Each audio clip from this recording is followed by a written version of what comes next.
merci à Grégoire pour cette invitation et merci à toi Marcel de permettre cette réunion aussi qui est une réunion d'amis. Voilà. Et puis à toi aussi Yann Arzel.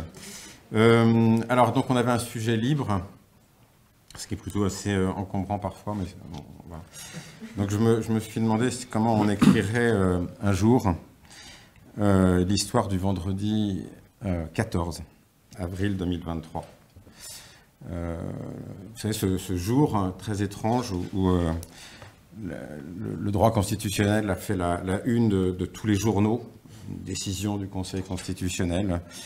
Le jour où aussi le ministre de l'Intérieur a préparé des forces de l'ordre pour protéger la rue de Montpensier et où les manifestations à proximité de ce lieu sont interdites. Et puis c'est évidemment le jour où, à partir de 18h, eh bien, on sera en édition spéciale, peut-être même un peu avant. Et on invitera peut-être un peu des constitutionnalistes sur le plateau et puis beaucoup des responsables syndicaux et de responsables politiques. Donc comment Marcel Morabito, l'homme qui sait comment on écrit l'histoire constitutionnelle, imagine que l'on racontera cela dans 30 ans, dans un siècle ou peut-être deux. Alors ce ne sera vraisemblablement pas lui. Mais celui qui prendra la plume se demandera comment Marcel Morabito aurait écrit ces pages, comment il aurait travaillé. De la même manière, en fait, que Marcel Morabito s'était interrogé sur la manière dont des Maurice Deslandres, des Alphonse Sollard, des Jacques Gaudechot, et même des publicistes de la Troisième République, tu as parlé d'Oriou et puis ensuite des Giquel, comment ces auteurs de grandes cathédrales, comme disait François Burdeau, s'étaient positionnés par rapport à leur temps.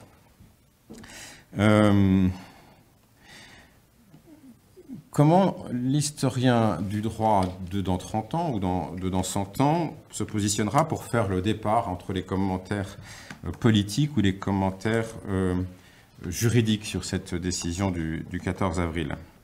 Évidemment, tous ceux qui éprouvent quelques satisfactions, qui éprouveront quelques satisfactions à la lecture de la décision qui, je crois, sera numérotée 2023-849, ne manqueront pas de rappeler qu'ils respectent la justice de leur pays, qu'ils ont eu toujours beaucoup d'estime pour ces décisions prises par des personnalités désignées et qualifiées à juste titre de sages.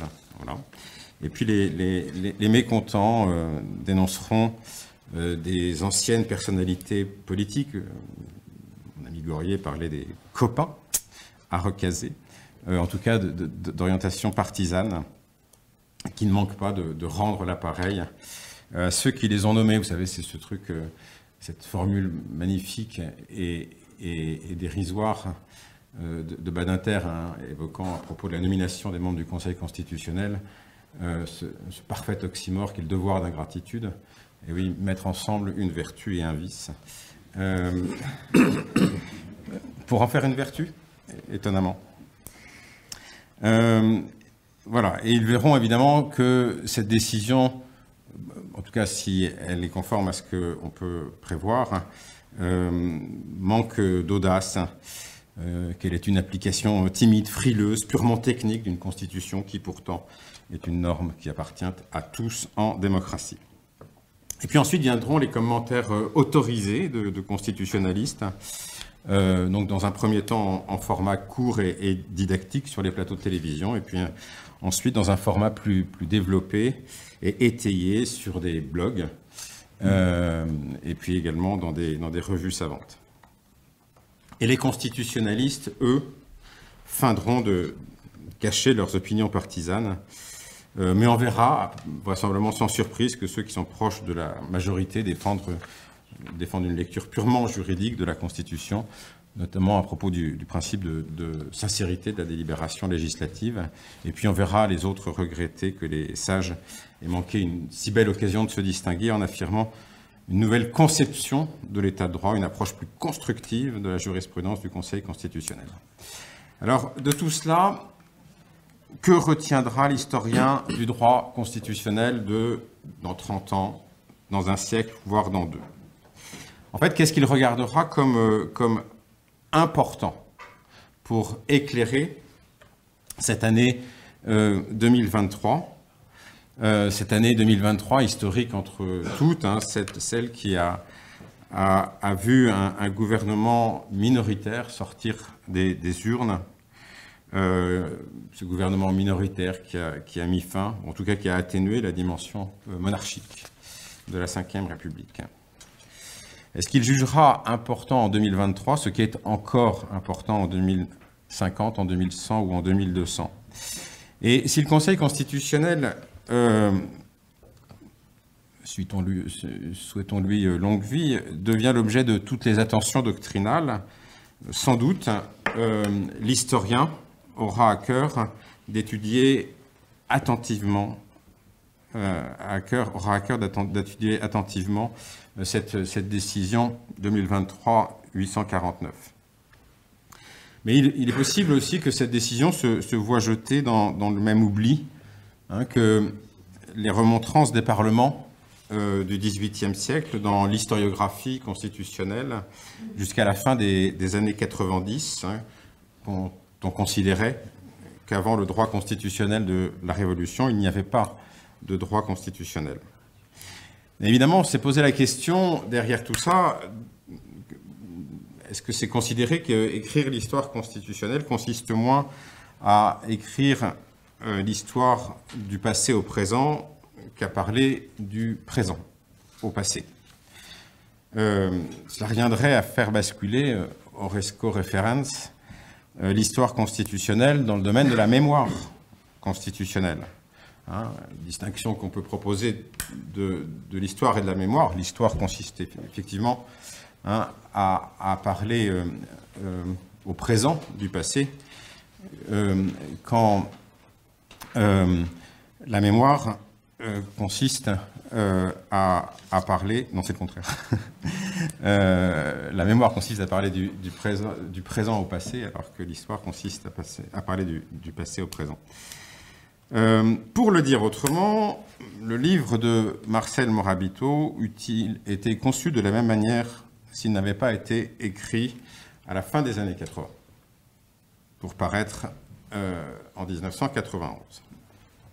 Alors évidemment, seul l'auteur pourra nous le dire, mais il est vrai qu'à la fin des années 80, l'obiter dictum de Vedel, la loi votée n'exprime la volonté générale que dans le respect de la Constitution, c'est-à-dire cette absolue révolution juridique, ce coup d'état de droit, pour parler comme Olivier Kella, eh bien, cet obiter dictum n'avait pas encore porté tous ses fruits.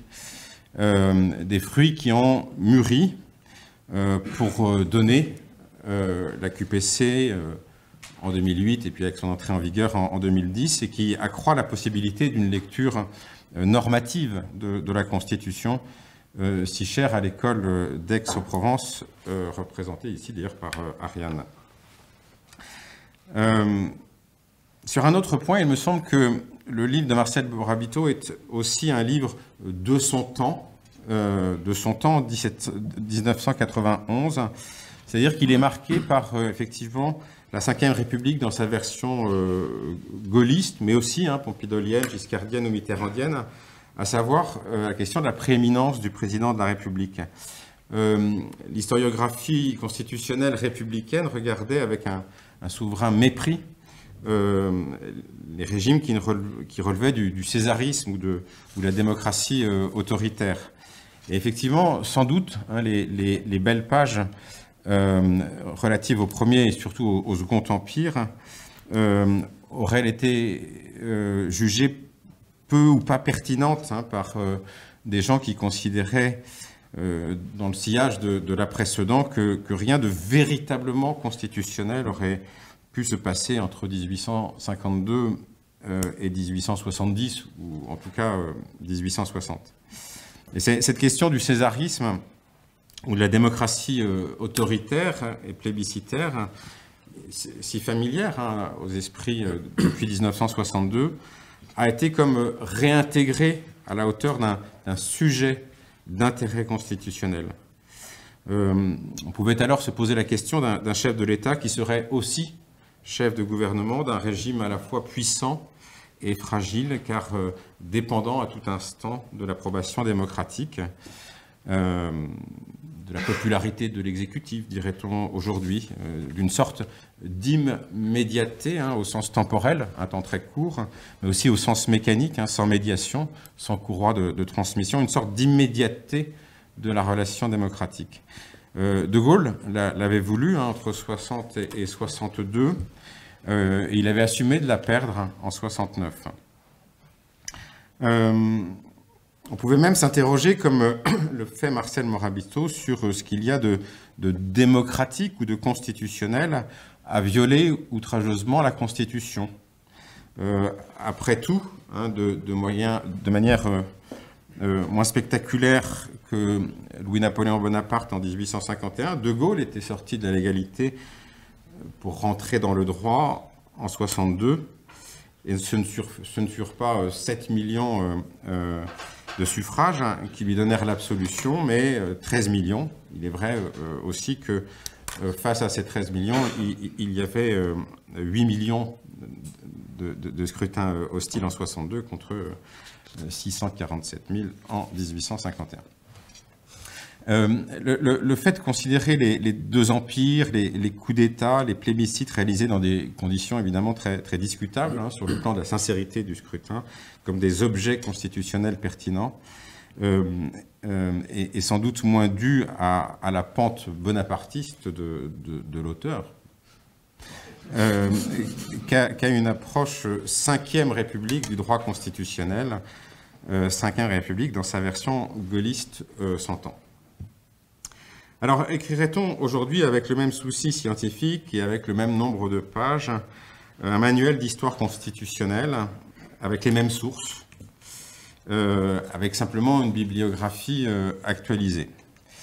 Je pense qu'on aurait la tentation légitime d'introduire des approches nouvelles liées en particulier à la juridictionnalisation du droit constitutionnel, dont je rappelle qu'il n'est nullement le fait du Conseil constitutionnel, car ce sont aussi bien la Cour de cassation et le Conseil d'État qui jugent de la nouveauté ou du sérieux des QPC qui lui sont soumises pour transmission ou non au Conseil constitutionnel. Avant même l'examen par le Conseil constitutionnel, les cours suprêmes réalisent un contrôle de constitutionnalité des lois, même si elles s'en dessaisissent quand elles estiment que la disposition législative est fragile, mais elles ne s'en dessaisissent pas si elles la considèrent comme solide. On peut sans doute penser que rien ne ressemble à cela, à ces trucs de QPC au 19e et au 20e siècle.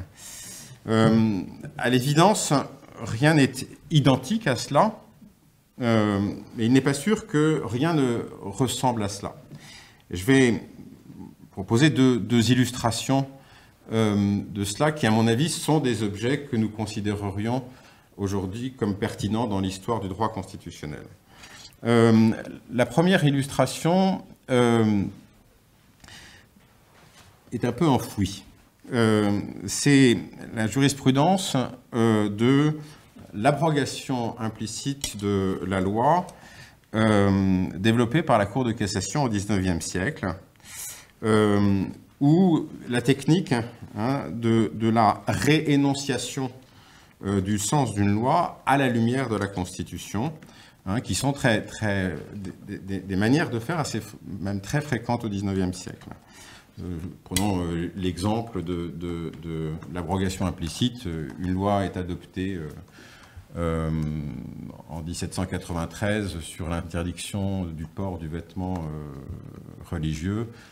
Est-elle en vigueur sous la Restauration? Eh bien, sous la Restauration, on va expliquer qu'elle est implicitement abrogée par l'adoption de la Charte. Alors, ce type de jurisprudence, à mon avis, apporte deux enseignements clairement constitutionnels tout à fait majeurs. Un premier, je dirais, d'ordre normatif, hein, qui est le fait qu'on affirme la suprématie de la loi et donc on insiste sur la révolution juridique de l'obiter dictum de Vedel dans la décision évolution de la Nouvelle-Calédonie en 85, hein, ce que je disais tout à l'heure sur l'expression de la volonté générale dans le respect de la Constitution. Cette suprématie de la loi, à mon avis, peut être relativisée parce que si ce n'est pas à dire hein, que la Constitution prévale substantiellement en toutes circonstances et qu'il y ait une sorte d'exception d'inconstitutionnalité telle qu'elle a été repérée dans les arrêts Jean et Gauthier de 1851. Mais malgré tout, quand un juge se permet d'observer que dans ses visas qu'une loi est applicable, mais qu'il la considère comme implicitement abrogée, il n'est pas tout à fait sûr qu'on puisse considérer qu'il soit l'esclave de la loi, ou en tout cas qu'il le dise de lui-même ou que la doctrine le dise de lui. D'ailleurs, il me semble que tout ça est parfaitement logique. Hein. Si la magistrature au XIXe siècle est assurément organiquement subordonnée, il me semble que ça n'emporte pas de conséquences sur sa dépendance fonctionnelle, en tout cas pas toutes les conséquences. Cette magistrature qui a été très indépendante sur le plan fonctionnel sous l'Ancien Régime n'abandonne pas cette culture d'indépendance, même si les mécanismes de jury et de juges élus ont pu prévaloir au moment de la Révolution, mais ils ont disparu à partir de 1802, comme l'a montré d'ailleurs dans un ouvrage sous la direction de Crinen, Guillaume Métairie. Second enseignement sur, là pour le coup, du droit constitutionnel non normatif, hein, qui est la question de la répartition des fonctions entre organes, qui est classiquement décrite hein, au XIXe siècle comme faisant de l'autorité judiciaire un simple exécutant invisible et neutre, pour reprendre une formule de Montesquieu auquel personne ne comprend rien d'ailleurs, à laquelle personne ne comprend rien, non mais c'est vrai, voilà, et parce qu'elle serait dépendante organiquement du chef de l'État via le serment de fidélité.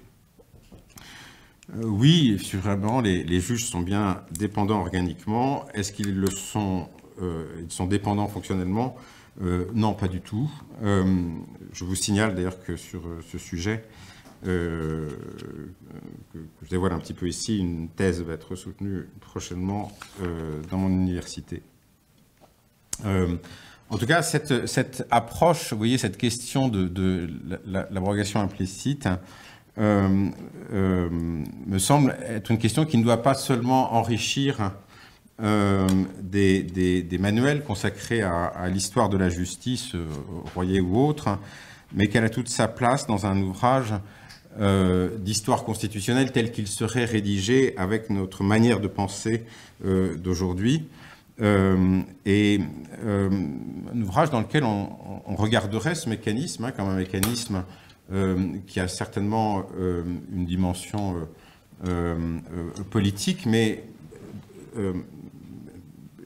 qui d'ailleurs, comme tout autre, hein, ne fera pas facilement le départ entre ce qui est politique et juridique, hein, mais qui en tout cas permet de synthétiser les deux en disant que c'est constitutionnel. Et que c'est constitutionnel tout en n'étant ni évoqué ni évocable pratiquement dans le texte de la Constitution. C'est ça qui me semble intéressant. La seconde illustration porte elle aussi sur la place des juges, mais je dirais de manière un petit peu différente. Comme on le sait, ou pas d'ailleurs, un certain nombre d'infractions politiques et la quasi-totalité des infractions commises en matière de presse au XIXe siècle relèvent de la compétence des cours d'assises. malgré une très grande instabilité législative entre 1819, la loi de Serres, et puis la loi de 1881. Cour d'assises parce que ce sont des juridictions populaires et qui sont préférées aux tribunaux professionnels. Et la prédilection pour la juridiction populaire est perçue de manière absolument inverse à sa perception actuelle. Aujourd'hui, on pense que ce sont des gens très autoritaires, qu'il ne faut pas faire des cours d'assises parce que sinon la peine de mort serait rétablie et que dans les cours d'assises, ça cogne. Dans la perception qu'on a au XIXe siècle, c'est exactement le contraire. On pense plutôt que le jury populaire traduit quelque chose de l'ordre de la clémence ou de la magnanimité. Mais ces cours d'assises ne sont pas seulement retenus pour ça. Ça, c'est la dimension, je dirais, militante libérale. On préfère les jurys.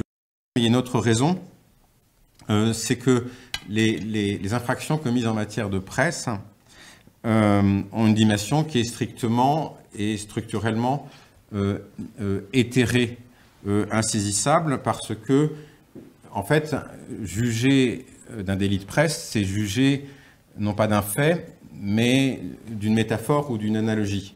Je vais vite là-dessus, puisqu'on s'éloigne du droit constitutionnel, mais en fait pas du tout. Il y a trois analogies principales, l'injure, l'insulte, l'outrage, l'offense. C'est l'analogie d'un coup. Quand j'insulte quelqu'un, eh bien c'est comme si je lui mettais un coup. D'ailleurs, quelquefois son corps recule parce qu'il encaisse le coup du mot très déplaisant qui lui est adressé. Et au fond, que fait le juge ? Eh bien, il apprécie cette métaphore, cette analogie. C'est la même chose pour la diffamation et la calomnie. Au fond, qu'est-ce que un juge en la matière? C'est une analogie avec le vol, c'est-à-dire quelqu'un qui a volé à quelqu'un d'autre ce bien qui est son honneur, qui est son honorabilité, son image, sa réputation. Et la troisième analogie, en réalité, eh bien, c'est pour le cas toute la famille des incitations, des provocations ou des apologies, c'est l'analogie du co-auteur, c'est-à-dire que celui qui a provoqué à commettre tel acte est celui qui est réputé, on fait comme s'il était celui qui avait commis cet acte. Cette présentation est tout à fait à nu dans l'apologie. Qu'est-ce que dire du bien du mal? Est-ce que c'est un délit ou est-ce que c'est une parole en l'air? Et le juge par excellence de cette appréciation infiniment subjective et sensitive, c'est le juge de l'intime conviction et donc de la cour d'assises, c'est-à-dire un juge de l'arbitraire juridictionnel légitime.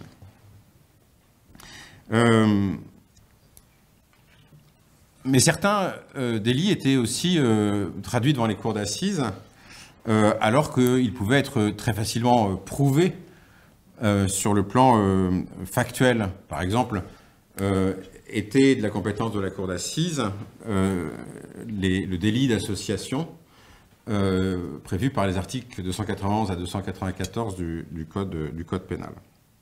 Et alors, ce qui est très amusant, c'est que au XIXe siècle, très souvent, que ce soit en matière de presse ou en matière notamment d'association illégale, on voit des jurys prononcer la relaxe alors que les faits, alors là pour le délit d'association c'est très net, sont évidemment coupables. Je pense à des décisions dans les années 1830 qui concernent la Société des Amis du Peuple, donc des gens qui étaient à l'époque de la Restauration assez copains avec ceux qui sont devenus les nouveaux tenants du pouvoir.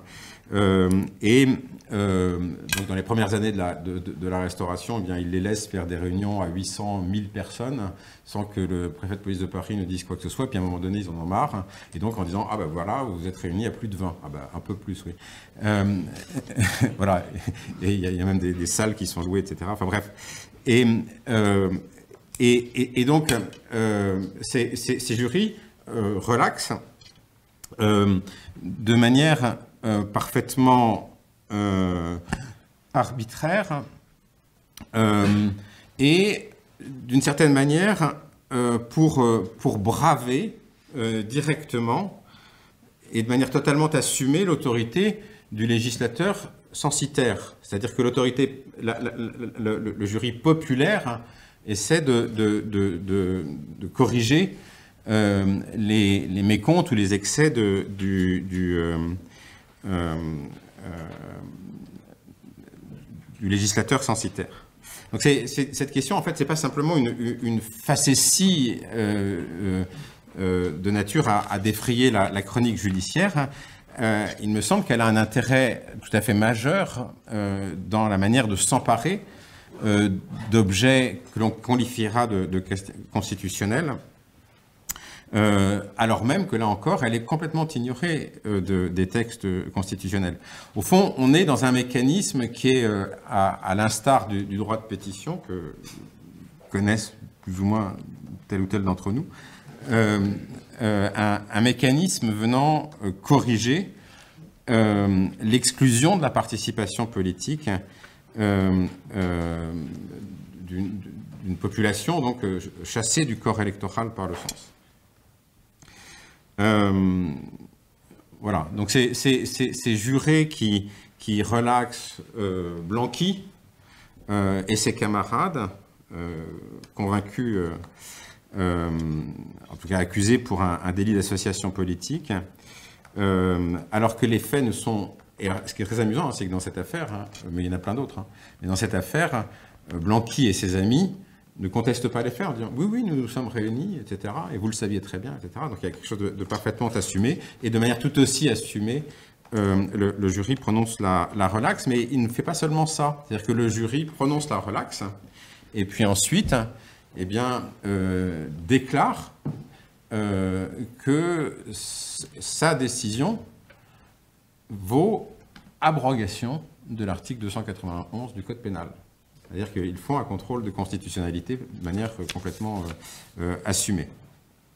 Donc voilà, c'était quelques illustrations, mais il y en aurait pas mal d'autres, mais je ne veux pas être trop long. Mais en fait, ce que je veux dire, c'est que le constitutionnalisme du 19e siècle, d'ailleurs comme celui du 20e siècle, je dirais, coule dans des canaux un peu plus nombreux et parfois peut-être plus étroits que ceux que tracent les institutions constitutionnelles proprement dites, ou ce qu'on appelle les pouvoirs publics constitutionnels dans la définition contemporaine. La conclusion que je voudrais donner à cela, c'était bon, que je crois que l'écriture de l'histoire constitutionnelle est toujours marquée par la pensée ou l'usage contemporain sur la Constitution, la pensée sur la Constitution et ce que l'on considère comme étant constitutionnel au moment où on l'écrit. Pour le dire autrement, je pense que dans l'histoire de l'histoire constitutionnelle, effectivement, ce très beau livre de Marcel apparaîtra comme assez emblématique d'une manière d'envisager la Constitution qui correspond à la fin des années 1980 et le début des années 90. Et effectivement, c'est un enfant, comme tu l'as très bien dit, je pense, qui a grandi, qui ne t'appartient plus, mais qui ne peut pas non plus renoncer à sa date de naissance, comme pas mal de gens. Voilà.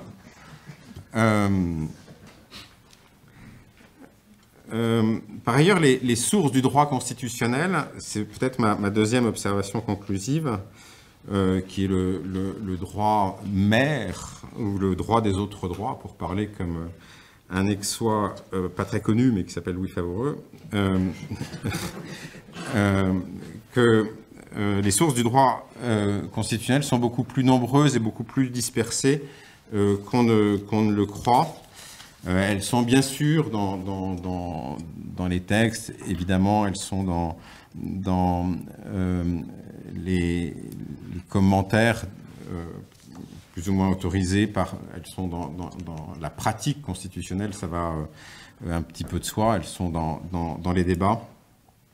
Mais je pense qu'elles sont aussi, et c'est peut-être ce qui est, à mon avis, insuffisamment vu, elle est pas seulement dans ceux qui pratiquent la Constitution, mais elle est aussi dans les pratiques de ceux qui subissent la Constitution, si je puis dire.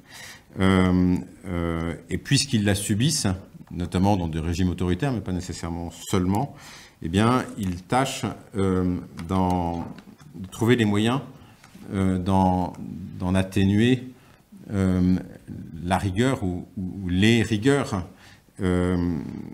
sans recourir pour autant à des mesures extrêmes comme la résistance à l'oppression. Et évidemment, comme nous sommes à 14 avril 2023, non, mais ce que je voudrais évoquer, c'est que oui, effectivement, la révolte, la révolution, l'insurrection sont des objets constitutionnels assurément, mais en deçà de cela, eh bien, il n'y a pas rien, c'est-à-dire qu'il n'y a pas d'un côté la révolte ou le renversement du régime et de l'autre côté une bonne application de la Constitution.